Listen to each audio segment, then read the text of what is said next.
विद्यार्थी मित्रांनो, स्वागत आहे तुमचं गणित शिकूया या यूट्यूब चॅनलमध्ये.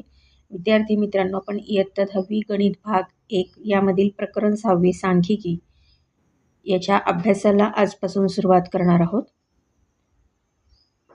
चला तर मग आता आपण आजच्या व्हिडिओला सुरुवात करूयात.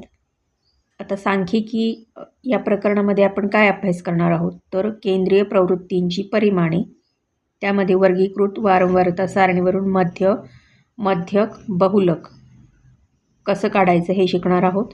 सांख्यिकी माहितीचे आलेखाद्वारे सादरीकरण, त्यामध्ये आयतालेख, वारंवारता, बहुभुज, वृत्तालेख या संदर्भात माहिती करून घेणार आहोत. आता तुम्हाला सांख्यिकी या शब्दावरूनच लक्षात आलेलं असेल, साधारण थोडीशी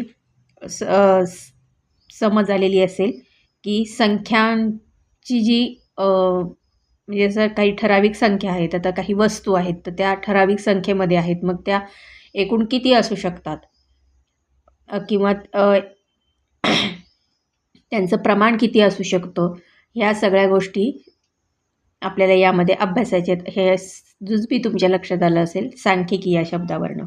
तर आता आपण त्याच्यामध्ये पुढे आता त्याबद्दल जास्त माहिती करून घेऊया. चला तर आता सुरुवात करूया.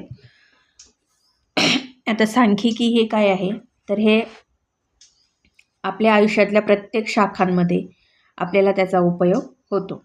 त्यातली काही उदाहरणं बघा: शेती, अर्थशास्त्र, वाणिज्य, औषधशास्त्र, वनस्पतीशास्त्र, जैवतंत्रज्ञान, भौतिकशास्त्र, रसायनशास्त्र, शिक्षणशास्त्र, समाजशास्त्र, व्यवस्थापन इत्यादी क्षेत्र आहेत. अजून भरपूर आहेत.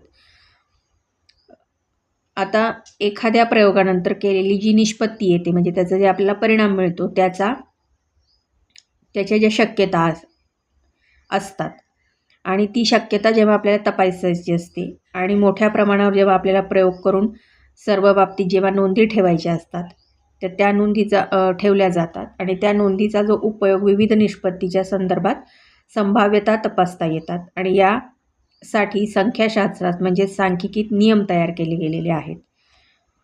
आता ह्या सांख्यिकी या मध्ये किंवा विषयामध्ये ज्या शास्त्रज्ञांनी मूलभूत काम केलेलं आहे त्यांचं नाव आहे फ्रान्सिस गाल्टन. हे इथे तुम्हाला इथे दिसतंय बघा. हे ब्रिटिश शास्त्रज्ञ होते आणि त्यांनी संख्याशास्त्रात मूलभूत काम केलेलं आहे. ते काय करायचे, तर ते एक प्रश्नावली तयार करायची, म्हणजे प्रश्न तयार करायचे साधारण एक ठराविक आकडानुसार, आणि ते लोकांमध्ये द्यायचे ते प्रश्न, आणि त्यांना ते लोकांना विनंती करायची की ही प्रश्नावली तुम्ही मला भरून द्या, म्हणजे याची उत्तरं द्या.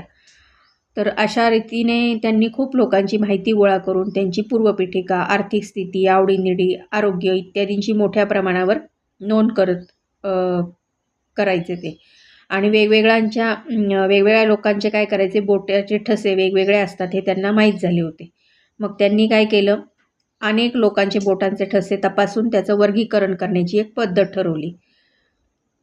संख्याशास्त्राचा उपयोग करून 2 वेगळ्या व्यक्तींच्या बोटांचे ठसे सारखे असण्याची शक्यता जवळपास 0 असते, म्हणजे ती नसतेच. म्हणजे प्रत्येक 2 व्यक्तींचे बोटांचे ठसे हे वेगळे असतात हे त्यांनी दाखवून दिलं. त्यामुळे बोटाच्या ठशावरून एखाद्या व्यक्तीची ओळख पटवणे शक्य झाले. याचा उपयोग गुन्हेगार शोधण्यासाठी न्यायालयात खूप मोठ्या प्रमाणात केला जातो आणि त्यामुळे ही पद्धत मान्य झाली सर्वत्र. त्यांनी प्राण्यांच्या आणि मानवाच्या अनुवंशशास्त्रात सुद्धा खूप काम केलेलं आहे.